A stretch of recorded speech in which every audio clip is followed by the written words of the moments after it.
Wow, magandang tanghali po sa inyong lahat.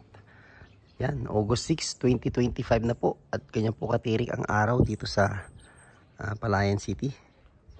And dahil bakante po tayo, ngayon pong araw ng Lunes, ay magbigay po tayo ng progress report sa ating inaalagaang manok. Okay, so ito dito tayo sa ating unang-una yung ating parent stock. So yung parent stock natin ay ayan, ang kanilang style. Yan, ilagay na rin ni Gio yung lagyan ng yung itlogan niya, yung pugad, no? Bali 4 po yan, 5 po kasi ang ratio ng paglalagay ng pugad. So 5 times 4, 20, 17 lang naman po yung ating mga inahin, kaya sakto na po yung 4. So yung loob nilagyan lang ng kokopit, no? Yung coco coir pala, coco coir ba tawag doon, yung pinag-ano ng kokopit. So nakapalibot to sa loob. So tingnan natin kung mag-iitlog. Ang edad po nito ngayon ay nasa nasa 18 weeks and 18 weeks and 7 days, no? 19 weeks na po ito. Hindi pa rin po nangingitlog for some reason. Okay, so tingnan natin, abangan natin. Pero kumakakak na po sila, mga senyales na sila po ay malapit-lapit ng mangitlog. Okay? So kompleto pa rin and walang pong sakit, no? Ito po ang maganda po dito, kapag maganda po ang lahi, ang breed. Hindi po siya madaling tamaan ng sakit.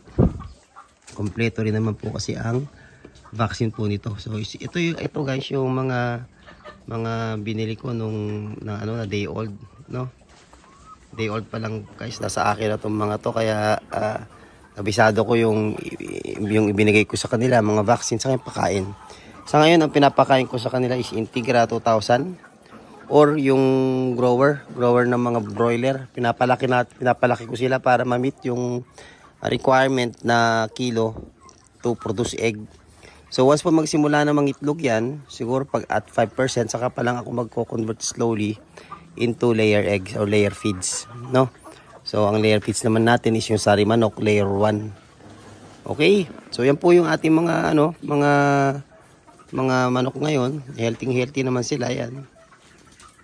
O, di ba? Ayun yung mga tandang natin, nalalaki na. Lalaki, grabe oh.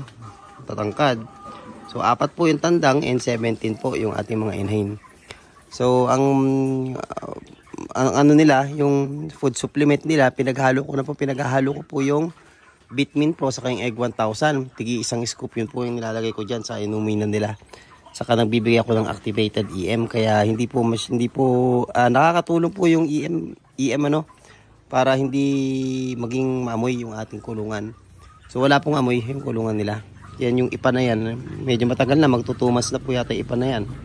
Kasi 2 months sila nung nilagay ko rito nung pinakawalan ko rito.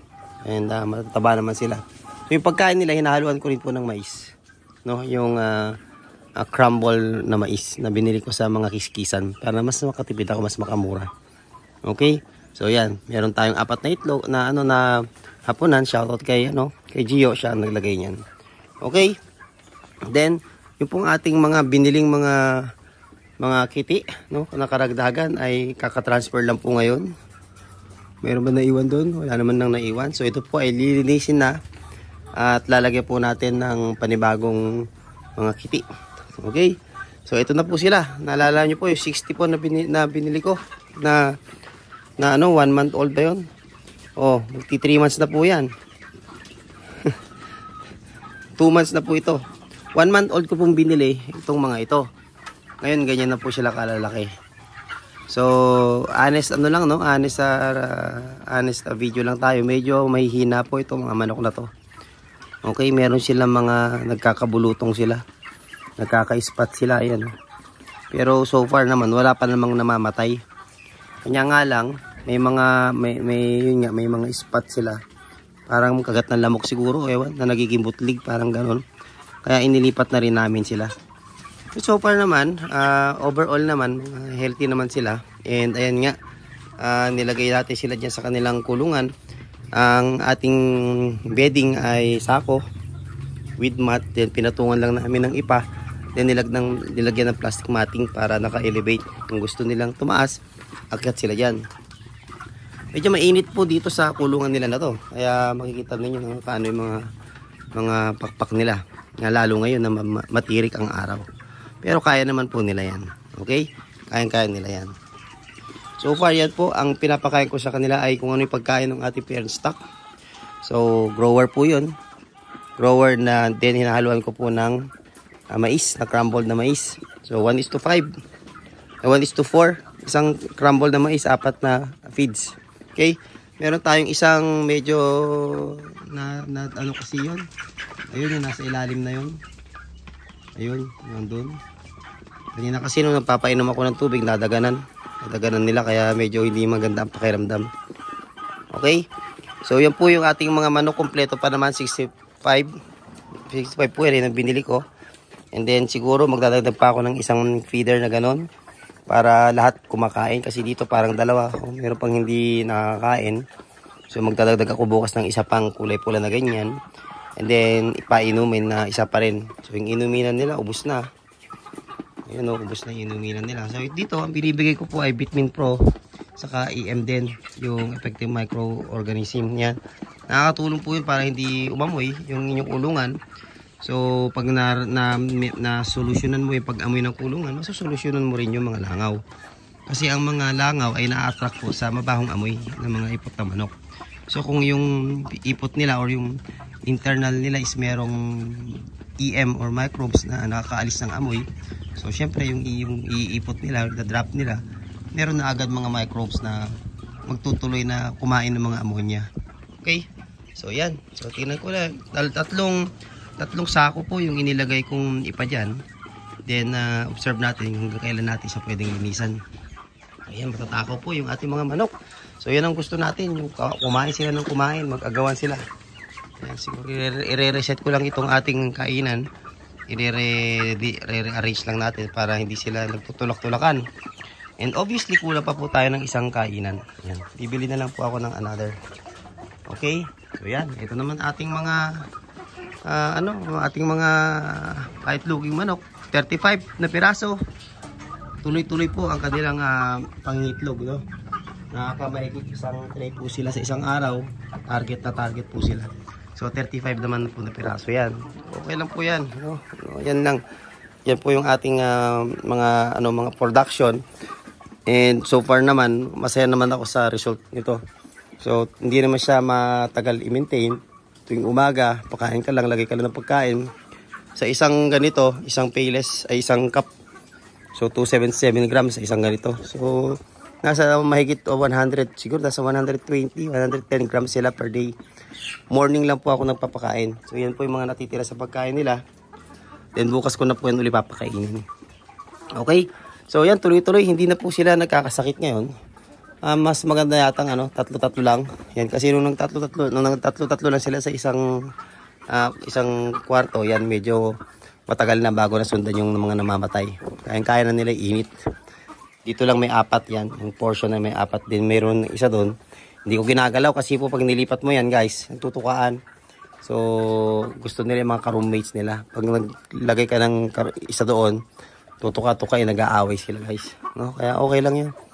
So, yun ang ating update dito sa ating manukan.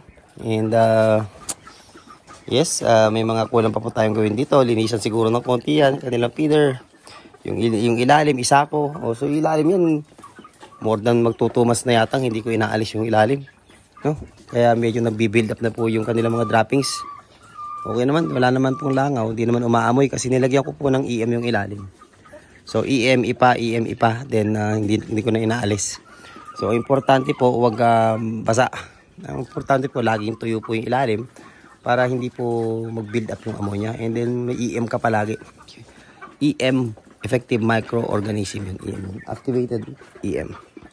So ito, ngayong araw lang, ang unang araw nilang andyan. Dati siksikan po sila sa kanilang grow up pen. Ay sa kanilang juvenile pen siguro yan kasi kasya pa sila dun noon. Ngayon na yan na sila, malalaki na. Next month po, pag ika 3 months yan, magsisimula na po tayo magkatay. Halo-halo po itong nabili ko, no? Kasi ang ang sabi ko dun sa akin binilhan, D109 lang, D102. Pero mukhang hindi po mga D102 yung binigay sa akin, D109. Kasi po yung na babae, no? Ayun, no, parang lalaki po yun. And then yun nga, ang napansin ko, medyo mahina po sila. May mga sugat, nagkakasugat sila, saka madali sila magkabulutong. Okay? So magkakandak po ako rito ng curing. So sa curing, pagalingin ko muna yung mga bulutong nila para hindi ma-infection. So ano lang po yun, antibiotic, 7 days po yun na sunod-sunod. So tuwing hapon or tuwing umaga, daily po yun, sunod-sunod. Then nagkasugat din po sa leg. Ewan ko kung bakit nagkasugat sa leg. For some reason, baka naipit or something kasi dun sa kanyang kulungan. Pero so far naman, okay naman siya. Hindi naman siya nalulungkot. So kumakain naman, kaya makakasurvive yan. Itong puti na to, hindi ko alam kung ba't puti. No? Pero mukhang babae. So halo-halo po yung naibigay sa atin ng ating kaibigan. So yun, may mga ano sila sa pilikmata, mga kagat ng lamok dahil siksikan sila sa kanilang kulungan, di sila makamove siguro. So hopefully mas gumanda ang kondisyon nila dyan. Kaya lang medyo mainit po rito. Yan. Medyo mainit kaya maglalagay po tayo ng ng cover siguro sa isang araw. Lagyan ko ng kulay itim doon sa taas para mabawasan po yung init na pumapasok dito sa kanilang kulungan. So kalahati lang po yung ginawa ni Gio. Yan si Gio po naglagay. Then pag lumaki na sila, extend po natin sa uli sa kalahati. Hanggang sa marinisan po ito. So kung malagyan po natin itong lahat na to, siguro pagkasya dyan 120 na mga manok. And naka lang sila, naka free range. No? Nakaganyan lang sila, tawag dyan. Nakawala lang para mas magandang tingnan. Okay? So, yan. So, comparison po yan ng cage type. Ganyan po ang cage type. Yan, naka-battery type po sila. Cage type po yan. 3 or 4 na manok po sa isang container. Ito po yung non-cage. Free range din po ang tawag dito. No? Hindi po ibig sabihin na free range, free range sa labas. No? Free range siya. May iba't iba po kasi na uri ng free range. Free range po siya dyan sa loob. No, nag-free range naman, nagpi-free range sila. Hindi sila nakakulong, nakatulad po niyan. Okay, yun po yung understanding ko kasi kino-correct ako before. Ang free range daw ay yung free range yung naglilibot lang at kumakain sa labas. Hindi po. Kasi may mga uri ng free range setup na ganito ang setup. Non-cage type na naka-free range. Ayan. Diba? So, mas maluwang lang yung nila, mas maluwang lang yung kanilang kulungan. Okay? Non-cage type na free range po. Ewan lang kung tama yung aking term. Okay? So yan guys, yan po yung ating yung ating mga manok. And yan malakas kumain. Pagdating po sa pagkain, nilalagay ko po rito 16 na cups, 16 na yung cup ng noodles. Yan. Yan po yung pagkain nila araw-araw. So target ko po diyan is maximum kasi 100 grams per chicken or per piece yung kanilang kakainin. So as long as maubos po nila yon, obserbahan natin kasi sa edad po na ito sila ad libitum, unlimited.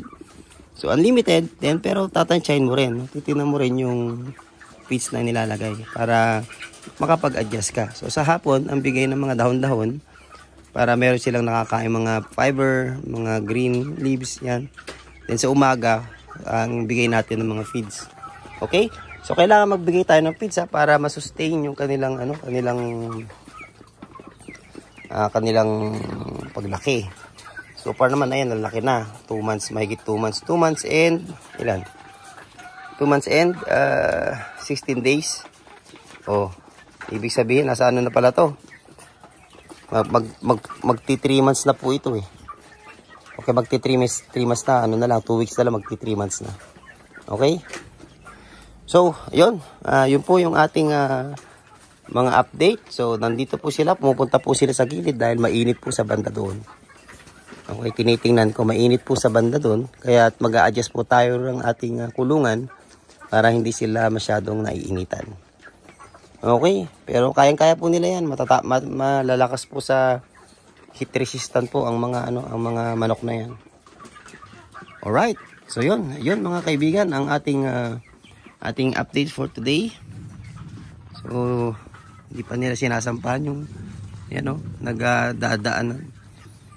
Nagra-rise sa halbat yung ating mga manok. Yan. Okay, so ayun yung ating mga kulungan na nilagay. Wala pa. So hintayin natin kung kailan sila mangingitlog. Okay, so yun lang. At kung meron kang kung kasabay ko nag-aalaga manok, i-comment mo lang sa baba para makita natin. Share din nyo yung inyong mga experiences, no? Kung may question po kayo, PM lang po at tatry natin sagutin. So ito pong side na to, yung pinag-alisan po ng ating mga kiti before. Yan, lilinisin po yan para i-prepare na yung mga anak po nito kasi dyan sila lalaki. So yun yung palaki ang area natin. So yung kanilang iitlog, papipisain natin. Pag nagpisa dito, lalakihin. Pag after 1 month, ililipat dito.